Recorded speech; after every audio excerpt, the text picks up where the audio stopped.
चल चल नेक्स्ट जो टॉपिक आहे तो आहे प्लेटलेट्स.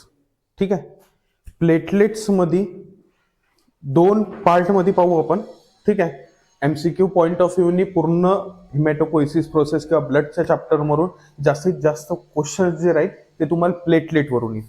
ठीक आहे, तर प्लेटलेट वरून येईल म्हणजे नेमकं का की प्लेटलेटचं साईज वगैरे हे वन लाईनर वगैरे नाही विचारत. प्लेटलेट मध्ये दोन कन्सेप्ट महत्वाचे आपल्याला दोन लेक्चर मध्ये जे बघणार आहोत. आजचा जो लेक्चर राहील त्यामध्ये आपण स्पेसिफिकली बघणार आहोत की कोऑग्युलेशन प्रोसेस. ठीक आहे, प्लेटलेट मध्ये थोडक्यात आपण नॉर्मली प्लेटलेटचे कॅरेक्टरिस्टिक्स काय आहे बा. ठीक आहे, प्लेटलेट स्टोअर किती डिग्रीवर केल्या जाते, प्लेटलेटचं स्पॅन लाईफ स्पॅन किती आहे, साईज काय.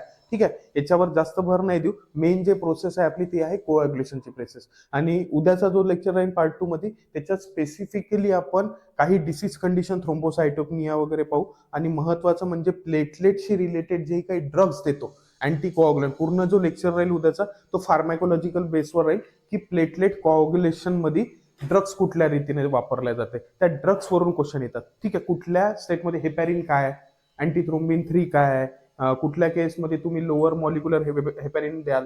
ठीक आहे, एनऑक्सिप्रिन, डेल्टापेरिन, त्या अँटी कोऑग्युलंट्सवर क्वेश्चन विचारले जाते. किंवा मग ईडीटीए बल्ब काय तुमचं, सायट्रेट बल्ब काय, फ्लुरॉइड कशासाठी वापरतात. तर ते सगळं समजण्यासाठी आजचा जो क्लास आहे रिलेटेड टू कोऑग्युलेशन ते समजणं गरजेचं आहे. पूर्ण क्लासमध्ये एक सांगतो, जिथेही नाही समजलं, खूप असं लॉजिक नाही आहे, थोडेसे कन्सेप्ट आहे ते लक्षात ठेवायचं आहे. जिथे ऑनलाईन पण सांगतो, जिथेही नाही समजलं एकदा टोकून द्यायचं. पूर्ण क्लास आपण शेवटी रिपीट घेऊ एकदा.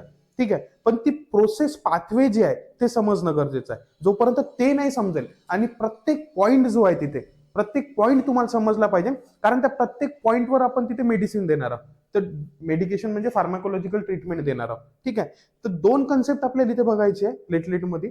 की एक कन्सेप्ट असा की नॉर्मली माझ्या ब्लडमध्ये प्लेटलेट्स आहे. तर बरं प्लेटलेटचं काम काय, ऑनलाईन प्लेटलेटचं नॉर्मल काम काय, प्रो लेवलवर शिकायचं आहे. ठीक आहे, प्लेटलेट बद्दल याच्यातूनच क्वेश्चन येतात. प्लेटलेटचं काम काय ऑनलाईन, प्लेटलेटचं काम काय, कोऑग्युलेशन. कोण कोण म्हणते कोऑग्युलेशन. प्लेटलेटचं काम प्रायमरी पर्पज प्लेटलेटचा. ठीक आहे, कोऑग्युलेशन. अजून कोऑग्युलेशन. ठीक आहे, मी म्हणतो प्लेटलेट फक्त कोऑग्युलेशन नाही करत. फक्त हे शिकायचं आहे आपल्याला की प्लेटलेट जर असेल तर तो कोऑग्युलेशन करते का, नाही. फक्त प्लेटलेट कोऑग्युलेशन नाही करत. प्लाझ्मा जो आहे ब्लडचा, ठीक आहे, त्याच्यात एवढं कॅपेबिलिटी आहे, त्या प्लाझ्मामध्ये एवढी ॲबिलिटी आहे किंवा कॅपेबिलिटी आहे की फक्त प्लाझ्मा जो आहे ब्लडचा तो कोऑग्युलेशन करू शकतो. त्याला प्लेटलेटची गरज नाहीये. म्हणजे फक्त प्लेटलेट असेल तर कोऑग्युलेट नाही करू शकत. इंजुरी झाल्यावर तिथं क्लॉट फॉर्म होते ना, तो फक्त प्लेटलेट नाही करत. प्लेटलेट नसले पण तर तुमचा प्लाझ्मा जो आहे, प्लाझ्मामध्ये क्लॉटिंग फॅक्टर्स असतात, तर ते इसेन्शियल आहे. ते त्यांच्याकडे कॅपेबिलिटी आहे की ते फक्त प्लाझ्मा मधले क्लॉटिंग फॅक्टर किंवा प्लाझ्मा अलोन कॅन कोऑग्युलेट. हा एक कन्सेप्ट झाला. त्याच्यानंतर महत्वाचा कन्सेप्ट म्हणजे प्लेटलेट तर समजलं की कोऑग्युलेशन करतात, पण महत्वाचं प्लेटलेट पेक्षा क्लॉटिंग फॅक्टर्स आहे. ते समजू, क्लॉटिंग फॅक्टर्स आणि प्लेटलेट काय, दोघं वेगळं वेगळं काय आहे बा. त्याच्यानंतर माझ्या बॉडी सिस्टम मध्ये प्लेटलेट जर आहे आणि ते माझ्या बॉडी सिस्टम मध्ये सर्क्युलेटरी सिस्टम मध्ये प्लेटलेट पण धावत आहे आणि क्लॉटिंग फॅक्टर सुद्धा धावत आहे, पण दोघांचं काम काय, कोऑग्युलेशन करणं. मग ते धावत आहे माझ्या बॉडीमध्ये सर्क्युलेटरी सिस्टम मध्ये, तर मग ते क्लॉट का बरं नाही करत आहे. हा एक सिस्टम समजलं का. प्लेटलेट कोऑग्युलेशन करते आणि क्लॉटिंग फॅक्टर सुद्धा कोऑग्युलेशन करते. माझ्या सर्क्युलेटरी सिस्टम मध्ये प्लेटलेट सुद्धा फिरून राहिले आणि क्लॉटिंग फॅक्टर सुद्धा फिरून राहिले, पण तरी सुद्धा माझ्या बॉडीमध्ये क्लॉट फॉर्मेशन काऊन नाही होऊन राहिलं. तो एक मेकॅनिझम शिकायचा आहे. किंवा प्लेटलेट किंवा क्लॉटिंग फॅक्टर असून सुद्धा माझ्या बॉडीमध्ये ब्लड हे लिक्विड फॉर्म मध्येच का बरं आहे.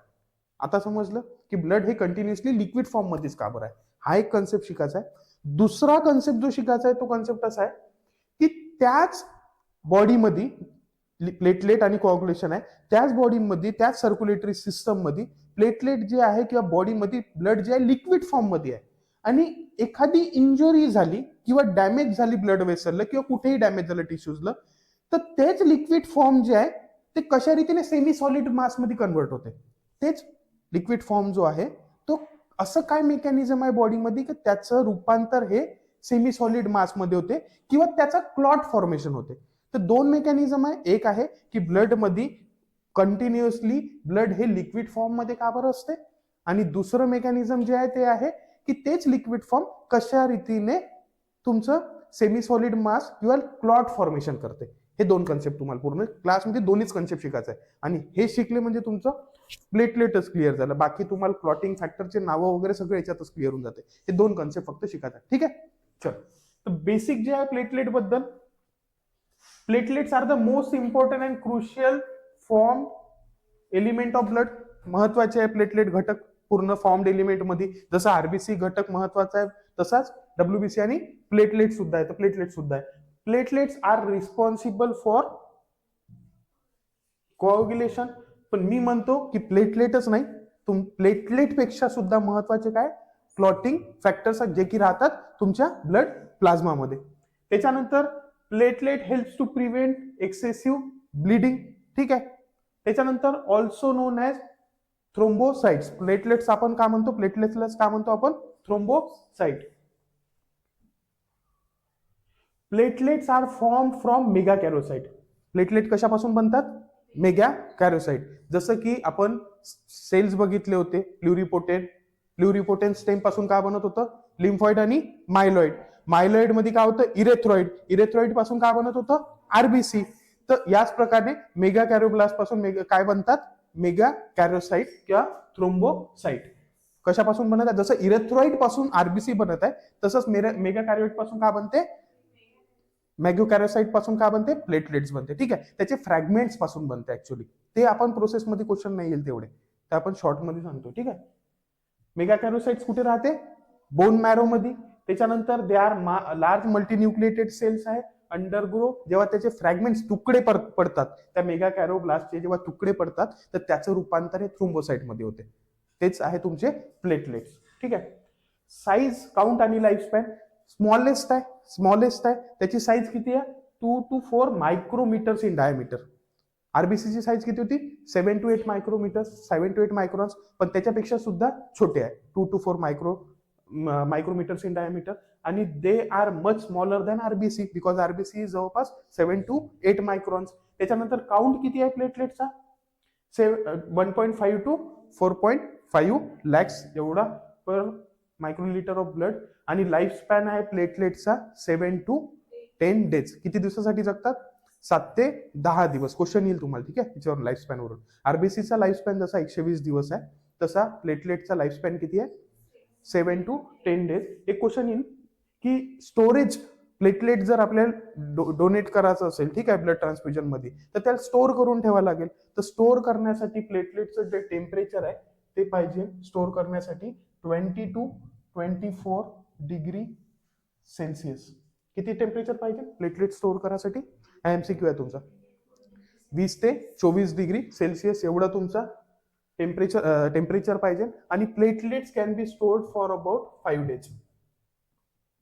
किती दिवसासाठी स्टोअर करू शकता तुम्ही, 5 डेज. ठीक आहे. प्लेटलेटला काय म्हणतो, थ्रोम्बोसाइट्स. जर समजा काउंट किती आहे, 1.5 लाख ते 4.5 लाख. जर समजा 1.5 लाखापेक्षा कमी झाले तर प्लेटलेटची कमतरता आहे, तर त्याला काय म्हणतो मी, थ्रोम्बोसाइटोपिनिया. म्हणजे 1.5 लाखापेक्षा कमी असेल तर. आणि प्लेटलेटचं काम आहे कोऑग्युलेशनचं प्रायमरी काम. ठीक आहे, ते सांगतो मी प्लाझ्मा वगैरे. पण सध्यासाठी प्लेटलेटचं काम काय, क्लॉट फॉर्मेशन किंवा प्रायमरी प्लेटलेट प्लग बनवायचं. पण जर प्लेटलेटचीच कमी आहे तर त्या माणसामध्ये काय राहील, इन्क्रीज रिस्क ऑफ ब्लिडिंगची टेंडन्सी जास्त राहील. पण जर प्लेटलेटचा काउंट 4.5 लाखापेक्षा जास्त असेल, ठीक आहे, तर त्या माणसामध्ये त्याला काय म्हणतो, त्या डिसऑर्डरला थ्रोम्बोसाइटोसिस. आणि त्याच्यामध्ये रिस्क आहे क्लॉटिंगची, कारण प्लेटलेट जास्त प्रमाणात येतो. सोबतच फॉर्मेशन मी सांगितलंच आहे, प्लुरिपोटेंट, मग नंतर मायलॉइड पासून मेगा कॅरोब्लास्ट पासून मेगा कॅरोसाइट, आणि त्याचे फ्रॅगमेंटेशन पासून थ्रोम्बोसाइट. चलो, महत्वाचं पूर्ण फंक्शन ऑफ प्लेटलेट. फंक्शन काय, platelet keeps blood in liquid form all the time. Platelet जे आहे, ठीक आहे, ते ब्लड जे आहे म्हणजे इनएक्टिवेटेड प्लेटलेट जे आहे ते all the time liquid form मध्ये ठेवते. ड्युरिंग इंजुरी तेच प्लेटलेट जेव्हा इंजुरी झाली तर तेच platelet convert blood into semi solid मास. तर हेच आपल्याला दोन कन्सेप्ट शिकायचं आहे. ठीक आहे, चल डेफिनेशन ऑफ कोऑग्युलेशन चालू होते आपलं लेक्चर. कोऑग्युलेशनची डेफिनेशन काय? कोऑग्युलेशन म्हणजे का? Clot formation. कोऑग्युलेट होणे म्हणजे का? ब्लड कोऑग्युलेट झालं, जमा झालं, गोठलं म्हणजे का? क्लॉट फॉर्मेशन झालं. तर प्लेटलेटसाठी काय सांगितलं मी? प्लेटलेट क्लॉट फॉर्मेशन करतो का? हो, त्याचा रोल आहे, पण त्याच्यापेक्षा महत्वाचा रोल कोण प्ले करतो? प्लाझ्मा. कारण प्लाझ्मामध्ये काय? Clotting factors. ठीक आहे. तर कोऑग्युलेशनची डेफिनेशन काय म्हणते? फक्त डेफिनेशन जे आहे ते लक्षात ठेवा, दोनच वर्ड आहे इथे, आणि एंड प्रोडक्ट जो आहे कोऑग्युलेशनचा जो शेवटचा टप्पा आहे त्याच्यावरून त्याची डेफिनेशन आहे. कोऑग्युलेशन म्हणजे का? Coagulation is a process by which soluble fibrinogen. काय होते? It is a process by which soluble fibrinogen which is release by the liver, जे लिव्हर सोडते, is converted into insoluble fibrin strand. Simple soluble fibrinogen, soluble fibrinogen convert होते कशात? Insoluble fibrin stand म्हणजे कोऑग्युलेशन. बस दोनच word आहे. Soluble म्हणजे का? जो पाण्यात मिसळू शकते तो फिब्रिनोजन. फिब्रिनोजन म्हणजे क्लॉटिंग फॅक्टर नंबर 1 होते. ठीक आहे. तर डेफिनेशन काय म्हणते की जो मिसळणारा क्लॉटिंग फॅक्टर नंबर 1 आहे फिब्रिनोजन, जो लिव्हर रिलीज करते, त्याचं रूपांतर इनसोल्युबल फॉर्म मध्ये, आता तो पाण्यात क्लॉट फॉर्म करत आहे ना, तर आता तो पाण्यात मिक्स नाही होईल. ठीक आहे. तर त्याचं रूपांतर हे इनसोल्युबल फिब्रिन मध्ये कन्वर्ट होणे. फिब्रिनोजनचं कन्व्हर्शन कशात होत आहे? फिब्रिन मध्ये, फिब्रिन स्टॅन्ड्स मध्ये. त्याला म्हणतो मी प्रोसेस ऑफ कोऑग्युलेशन. ठीक आहे. बस एवढं लक्षात. हे शेवटचा टप्पा आहे डायरेक्ट. हे इथपर्यंत यायचं आपल्याला की कशा रीतीने कोऑग्युलेशन फॉर्म होते. तर शेवटचा टप्पा काय? सोल्युबल फिब्रिनोजन कशा रीतीने त्याचं रूपांतर इनसोल्युबल फिब्रिन मध्ये कन्व्हर्शन होते. ठीक आहे. ठीक आहे. एक ब्लड वेसल आहे, बस ब्लड वेसल आहे. ठीक आहे. ब्लड वेसलला बेसमेंट मेम्ब्रेन राहते, खालची पातळी एक लेअर आहे, त्याला मी म्हटलं काय म्हटलं? Basement membrane. इकडे सुद्धा एक बेसमेंट मेम्ब्रेन आहे. ठीक आहे. ही जी खालची लेअर आहे त्याला का म्हणेन मी? Basement membrane. त्याची जाडी खालची पातळी त्याला का म्हणेन मी? Basement membrane. ह्या ब्लड वेसलची, प्रत्येक ब्लड वेसलची बेसमेंट मेम्ब्रेन मध्ये सेलची लाइनिंग असते. ते जे सेल्स असतात त्याला म्हणतो मी एंडोथेलियल सेल्स. काय म्हणतो? एंडो. या बेसमेंट मेम्ब्रेनला लाइनिंग कुठली असते? Endothelial cells. ठीक आहे. हे सेल आहे म्हणून हे घ्या, हे न्यूक्लियस वगैरे, हे काय? एंडोथेलियल सेल्स आहे. ठीक आहे. त्याच्यानंतर समजा की बॉडीमध्ये, माझ्या बॉडीमध्ये एक कट लागला, इंजुरी झाली, चालता चालता ठेस लागली. ठेस कुठं लागली? पायाच्या बोटावर. पायाच्या बोटावर जे प्रोसेस झाली, आता कोऑग्युलेशन होईल. म्हणजे कोऑग्युलेशनचे डेफिनेशन काय होणार आहे तिथे? सोल्युबल जे फिब्रिनोजन होते त्या ठिकाणी त्याचं रूपांतर झालं इनसोल्युबल फिब्रिन मध्ये. म्हणजे त्या ठिकाणी जे आता सोल्युबल फिब्रिन, इनसोल्युबल फिब्रिनोजन आले किंवा फिब्रिन आले, पायाच्या बोटावर जे फिब्रिन जमा झाले, तर ते फिब्रिनोजन पायाच्या बोटातच राहील याची काय शाश्वती आहे का? नाही. ते पायाच्या बोटातच येऊन जमा होईल याची शाश्वती नाही. म्हणजे 100 फिब्रिन जमा होत असत, त्याच्यातून 10 तर माझ्या सर्क्युलेशन पर्यंत येईल, म्हणजे इथपर्यंत येईल बाकीच्या सर्क्युलेशन मध्ये. समजत आहे का? म्हणजे 100 तिथे गरज आहे कशात? पायाच्या बोटाजवळ फिब्रिनची, किंवा 100 सोबत सोबत प्लेटलेटची गरज आहे. पण ते ऍक्टिव्हेटेड जे प्लेटलेट आहे 100, त्याच्यातले 10 माझे इकडे पण येणार आहे, या बोटापर्यंत येणार आहे, हातापर्यंत येणार आहे. तिथचे फिब्रिन 10 इकडे फिरणार आहे. तर समजा ऍक्टिव्हेटेड जे प्लेटलेट पायाकडचे होते, ऍक्टिव्हेटेड जे फिब्रिन होते ते इकडे येऊन राहिले, आणि क्लॉटिंग फॅक्टर जे ऍक्टिव्हेट झाले पायाच्या बोटाजवळ ते सुद्धा या ब्लड वेसल मध्ये, नॉर्मल ब्लड वेसल्स मध्ये आले. बरोबर? ठीक आहे.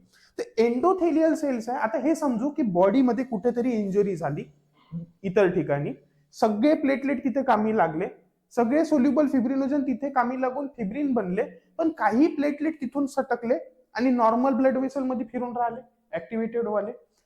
तिथचे फिब्रिन सुद्धा नॉर्मल मध्ये फिरून राहिले वेसल मध्ये. तिथचे क्लॉटिंग फॅक्टर जे कामी येऊन राहिले पुढे पाहू, ते सुद्धा आपल्या ब्लड वेसल मध्ये फिरून राहिले. बरोबर? तर आता यांना डिऍक्टिव्हेटेड करासाठी एंडोथेलियल सेल्स जे आहे ते सगळ्यात महत्वाचा रोल निभवते. एंडोथेलियल सेल्स काय? हे बेसमेंट ब्लड वेसलचे बेसमेंट मेम्ब्रेन मधले पातळीवरचे सेल. तर एंडोथेलियल सेल काय करते, कंटिन्युअसली काही सबस्टन्स रिलीज करते. एंडोथेलियल सेल्स काही सबस्टन्स रिलीज करते. ते जे सबस्टन्सेस आहे एंडोथेलियल सेल्स जे रिलीज करते त्याला म्हणतो मी, एक आहे नायट्रिक ऑक्साईड. काय, नायट्रिक ऑक्साईड. सोबत सोबत प्रोस्टा सायक्लिन आणि एडीपी फॉस्फेटेसेस. दोन नावं लक्षात ठेवा, एक आहे नायट्रिक फॉस्फेट, नायट्रिक ऑक्साईड आणि प्रोस्टा सायक्लिन. ठीक आहे. हे कंटिन्युअसली प्रत्येक एंडोथेलियल जे सेल आहे हे रिलीज करत राहते. ठीक आहे. आता काय झालं, प्लेटलेट जो आला असेल इकडून, इकडून जो पायाच्या बोटाकडे लागलेली इंजुरी आहे तिथचा जो ऍक्टिव्हेटेड वाला प्लेटलेट आहे तो आला, तो प्लेटलेट आला. ठीक आहे. तो प्लेटलेट आला, कुठे आला, ब्लड सर्क्युलेशन मध्ये आला. तो प्लेटलेट आता इथे इंजुरी आहे का, या मेम्ब्रेन मध्ये इंजुरी आहे का, इंजुरी तिकडे होती. ठीक आहे. म्हणून हे काय करते, हे नॉर्मली आपले जो एजंट जे आहे रिलीज करत राहते एंडोथेलियल सेल्स. तर जेव्हा प्लेटलेट या एंडोथेलियल सेल्सनी रिलीज केलेले हा जो प्लेटलेट आहे हा तिकडून आलेला प्लेटलेट आहे. ठीक आहे. हा जो प्लेटलेट आहे हा तिकडून आलेला प्लेटलेट आहे ऍक्टिव्हेटेड वाला.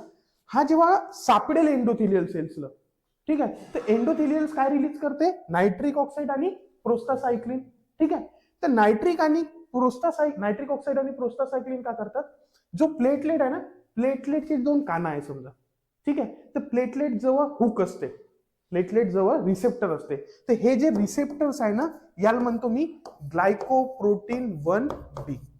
हे जे रिसेप्टर्स आहे हे काय, ग्लायकोप्रोटीन 1B. तर प्लेटलेट जॉईन होण्यासाठी, कुठेतरी चिपकण्यासाठी हे रिसेप्टर्स मदत करतात.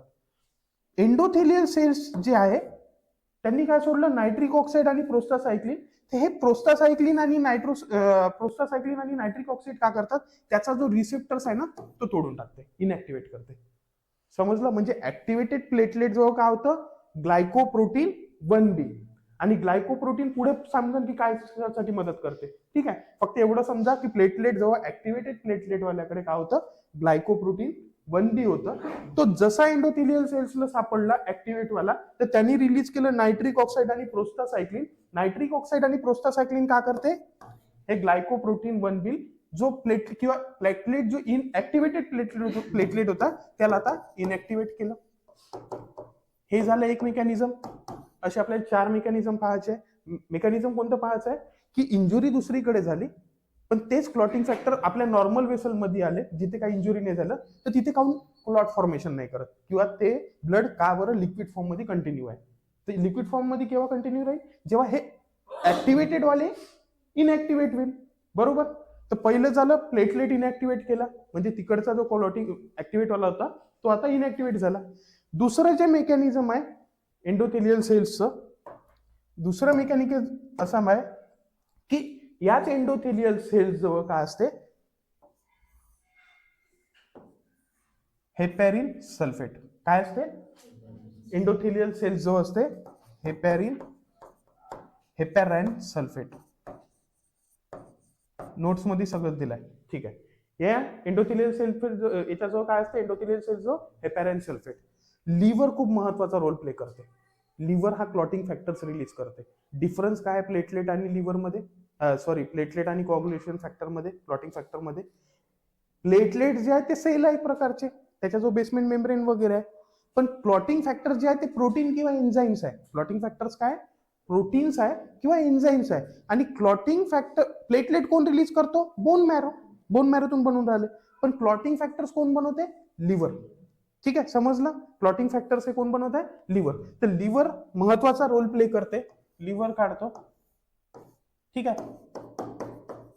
लिव्हर जे आहे कंटिन्युअसली क्लॉटिंग फॅक्टर आणि नॅचरल अँटीकोअग्युलंट्स रिलीज करत राहते सर्क्युलेशन मध्ये. तर लिव्हर जो आहे एक क्लॉटिंग फॅक्टर किंवा नॅचरल अँटीकोअग्युलंट कंटिन्युअसली ब्लड सर्क्युलेशन मध्ये रिलीज करत राहते. ठीक आहे. तर जेव्हा इंजुर्ड साईट वरून, आता पहिले काय आला होता, प्लेटलेट आला होता. आता त्या साईट वरून जेव्हा क्लॉटिंग फॅक्टर नंबर 9, 10 आणि ऍक्टिव्हेटेड 2, क्लॉटिंग फॅक्टर नंबर 9, 10 आणि 2 दिसले, समजा तिकडून आलेले क्लॉटिंग फॅक्टर नंबर 9, 10 आणि 2 जर त्या साईडनी आले, कुठे आले? नॉर्मल वेसल मध्ये, तर एंडोथेलियल सिक्रेट काय करते? Heparin sulphate. Heparin sulphate direct factor number 9, 10 आणि 2 ला मारू नाही शकत. तर हेपॅरिन सल्फेट कशा रीतीने मारतो? हेपॅरिन सल्फेट काय करतो? लिव्हर कडून जो अँटीथ्रोम्बिन 3 सर्क्युलेशन मध्ये फिरून राहिला, तो अँटीथ्रोम्बिन 3 जाऊन अटॅच होतो कोणाला? हेपॅरिन सल्फेटला. अँटीथ्रोम्बिन 3 जॉईन होते कोणासोबत?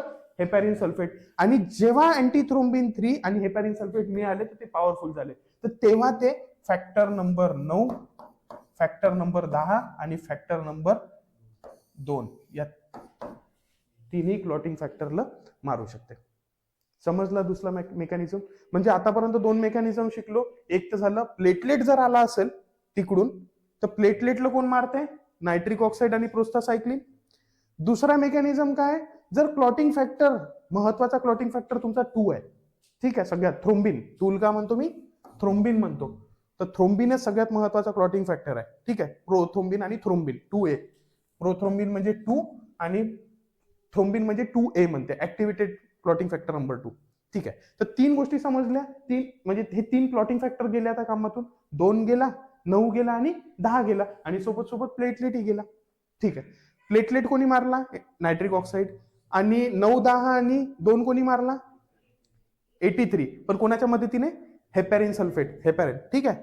त्याच्यानंतर जर इथे राहते, नोट्स मध्ये दिला आहे तुमच्या, टिश्यू प्लाझ्मिनोजन ऍक्टिव्हेटर. काय राहते? Tissue plasminogen activator. आणि चौथं जे आहे ते आहे थ्रोम्बिन मॉड्युलेटर. 4 मेकॅनिझम शिकायचे, 2 झाले. ठीक आहे. आता समजा तिसरं मेकॅनिझम पाहू आपण थ्रोम्बिन मॉड्युलेटरचं, मग पाहू आपण टिश्यू प्लाझ्मिनोजन ऍक्टिव्हेटरचं. तिसरं मेकॅनिझम आहे थ्रोम्बिन मॉड्युलेटर. जर समजा त्या इंज्युअर्ड साईटवरून, त्या पायाच्या इंज्युअर्ड साईटवरून क्लॉटिंग फॅक्टर नंबर 5 आणि 8 दिसले, फिरत दिसले. ठीक आहे. काय दिसले? क्लॉटिंग फॅक्टर नंबर 5 आणि 8 दिसले, तर एंडोथेलियल सेल्स जवळ काय? Thrombin modulator. थ्रोम्बिन मॉड्युलेटर म्हणजे का? की हा जो आहे एंडोथेलियल सेल्स जवळ जो थ्रोम्बिन मॉड्युलेटर आहे, हा अट्रॅक्ट करते थ्रोम्बिनला, म्हणजे क्लॉटिंग फॅक्टरला पहिले जवळ बोलवते. थ्रोम्बिन कोण आहे? 2A. ठीक आहे. म्हणजे हा कोणाला जवळ बोलवते? 2A जवळ बोलवते. बोलवला थ्रोम्बिन मॉड्युलेटरनी. का केलं? पहिले थ्रोम्बिनला जवळ बोलवला, थ्रोम्बिन जवळ आला. थ्रोम्बिन जेव्हा जवळ आला, तर मग थ्रोम्बिन सोबत सोबत दुसरे फॅक्टर सुद्धा येतात. थ्रोम्बिन जिथे जिथे जातो त्याच्या मागे मागे येते फॅक्टर नंबर 5 आणि फॅक्टर नंबर 8. समजले? म्हणजे जाळ बनवलाय, एक जाळ बनवला कोणाला मारासाठी? 5 आणि 8 ला मारासाठी. हा डायरेक्ट थ्रोम्बिनला नाही मारून राहिला, थ्रोम्बिनला पहिले जवळ बोलून राहिला. आणि थ्रोम्बिन जिथे जिथे जातो तिथे तिथे कोणाला घेऊन जातो सोबत? फॅक्टर नंबर 5 आणि factor number 8, anti haemophilic factor. ठीक आहे. आता हे आले 5 आणि 8 आल्यानंतर एवढा जेव्हा कुटाणा झाला, तेव्हा एक थ्रोम्बिन मॉड्युलेटर एक एन्झाईम रिलीज करतो. तो एन्झाईम आहे सी एन्झाईम. कुठला एन्झाईम? सी एन्झाईम रिलीज करतो. सी प्रोटीन रिलीज करतो, सी एन्झाईम आणि एस एन्झाईम. तर फक्त समजण्यासाठी सी एन्झाईम रिलीज करतो. सी एन्झाईम का करतो? या क्लॉटिंग फॅक्टर नंबर 5 आणि 8 ला मारतो. समजलं तिसरं मेकॅनिझम? पहा, तिसरं मेकॅनिझम असं आहे की ते बोटाला लागलेली इंजुरी, तिथे समजा 5 आणि 8 जमा झाले क्लॉटिंग फॅक्टर, तर ते सरकत इकडे नॉर्मल वेसल मध्ये आले. इकडे नॉर्मल वेसल मध्ये आल्यावर एंडोथेलियल काय रिलीज करते? Thrombin modulator. थ्रोम्बिन मॉड्युलेटर का करते? थ्रोम्बिनला जवळ बोलवते. थ्रोम्बिनला मारते का? नाही, थ्रोम्बिनला जवळ बोलवते. थ्रोम्बिन जेव्हा अटॅच झाला, दॅट इज 2A. थ्रोम्बिन म्हणजे थ्रोम्बिन जेव्हा या थ्रोम्बिन मॉड्युलेटरला अटॅच झाला, अटॅच झाल्यावर थ्रोम्बिन त्याच्या सोबत सोबत घेऊन येते फॅक्टर नंबर 5 आणि 8. 5 आणि 8, 5 आणि 8 जुडलं म्हणजे कोणाकोणाला? थ्रोम्बिन मॉड्युलेटरला जेव्हा थ्रोम्बिन जुडला, थ्रोम्बिनला जेव्हा 5 आणि 8 जुडला, तर तेव्हा मग सी एन्झाईम रिलीज होते. कोण रिलीज होते? C enzyme. आणि सी एन्झाईम का करते? 5 आणि 8 ला मग मारते. समजलं? हे झालं तिसरं मेकॅनिझम. समजलं आता तिसरं. आता चौथं मेकॅनिझम काय, तुमची डेफिनेशन काय होती सर कोऑग्युलेशनची? तुमची डेफिनेशन काय होती की soluble fibrinogen gets converted into insoluble fibrin strands. म्हणजे तिथून काय निघणार आहे आता इंज्युअर्ड साईट वरून? फिब्रिनोजन निघेन की फिब्रिन निघेन? फिब्रिन निघेन ना. तिथं तर कामी लागले ना, तिथं कामी लागले म्हणजे सोल्युबल फिब्रिनोजन कन्वर्ट ऑलरेडी झाले आहे कशात? फिब्रिन मध्ये. तर तिथून जेव्हा फिब्रिन आले, समजलं आता, तिथून जेव्हा ऍक्टिव्हेटेड वाले इनऍक्टिव्हेट म्हणजे in soluble fibrinogen, clotting factor number 1 जो आहे तो इनऍक्टिव्हेटेड फॉर्म मध्ये आहे. पण आपण कशाशी डील करत आहोत? जे जे ऍक्टिव्हेट झाले आहे तिकडे ते मग इकडे कोऑग्युलेशन करेल ना बिना कामाना, तर ते थांबायचं आहे आपल्याला. समजले? तर तिकडून जेव्हा त्या इंज्युअर्ड साईट कडून जेव्हा काय आलं, फिब्रिन हा ऍक्टिव्हेटेड फॉर्म मध्ये आहे. ऍक्टिव्हेटेड म्हणजे काय? फिब्रिनोजनचा बनला फिब्रिन. ठीक आहे, भयंकरवाला, कारण हेच कोऑग्युलेशनच्या डेफिनेशन मध्ये सांगितलं होतं. आता हा यालाही मारा लागल, कारण फिब्रिनस तर कोऑग्युलेशनच्या डेफिनेशन मध्ये आहे, फिब्रिनस तर क्लॉट फॉर्मेशन करते, ते याल कशा रीतीने मारते? Healthy endothelial cells. हे कसे आहे? हेल्दी वाले एंडोथेलियल सेल्स आहे. समजले? ते हेल्दी एंडोथेलियल सेल्स जे आहे हे रिलीज करते टिश्यू प्लाझ्मिनोजन ऍक्टिव्हेटर. काय रिलीज करतात? Tissue plasminogen ऍक्टिव्हेटर. Tissue plasminogen ऍक्टिव्हेटर normally बसून राहते शांत, काहीच नाही, फक्त प्रेझेंट आहे हेल्दी एंडोथेलियल सेल्सवर. प्रॉब्लेम काय? प्रॉब्लेम म्हणण्यापेक्षा महत्वाचं काय की लिव्हर एक प्रोटीन रिलीज करतो, जसा अँटीथ्रोम्बिन 3 रिलीज करत होता तसाच एक प्रोटीन रिलीज करतो, दॅट इज प्लाझ्मिनोजन. कुठला एन्झाईम आहे किंवा प्रोटीन आहे? कोण रिलीज करतो? लिव्हर. काय रिलीज करतो? प्लाझ्मिनोजन. ठीक आहे. जेव्हा ही प्लाझ्मिनोजन फिरतच राहते, लिव्हरनी रिलीज केलेला प्लाझ्मिनोजन, लिव्हरनी अँटीथ्रोम्बिन 3 हे रिलीज केलेले अँटीथ्रोम्बिन 3 हे फिरतच राहते. हे ऍक्टिव्हेट केव्हा होईल? जेव्हा हे फॅक्टर्स दिसले तेव्हा. समजले? तर प्लाझ्मिनोजन जेव्हा फिरत राहिला तर प्लाझ्मिनोजनला काय दिसलं? फिब्रिन दिसला. फिब्रिन जेव्हा दिसला प्लाझ्मिनोजनला, तर फिब्रिन डायरेक्ट नाही मारू शकत प्लाझ्मिनोजन, नाही तर मग कोणालाही मारलं असतं प्लाझ्मिनोजनला. तर प्लाझ्मिनोजनला पहिले ऍक्टिव्हेट व्हावं लागत. स्वतः फक्त त्याला दिसला, फिब्रिन दिसला, तर त्याला स्वतः ऍक्टिव्हेट व्हावं लागेल. तर प्लाझ्मिनोजन कशा रीतीने ऍक्टिव्हेट होते? प्लाझ्मिनोजन मिक्स होते टिश्यू प्लाझ्मिनोजन ऍक्टिव्हेटर म्हणून नाव आहे, टिश्यू प्लाझ्मिनोजन ऍक्टिव्हेटर. तर प्लाझ्मिनोजन लिव्हरनी सोडलेला जेव्हा फिरत होता त्याला दिसला फिब्रिन, तर तो अटॅच झाला टीपीए सोबत, टिश्यू प्लाझ्मिनोजन ऍक्टिव्हेटर. आणि आता तो प्लाझ्मिनोजन ऍक्टिव्हेट झाला. ते ऍक्टिव्हेट कोणत्या रूपात झाला? ऍक्टिव्हेट झाला तुमचा, त्याचं नाव आहे प्लाझ्मिन मध्ये. समजले? Plasminogen converted into plasmin with the help of tissue plasminogen activator. आणि प्लाझ्मिन जो आहे आता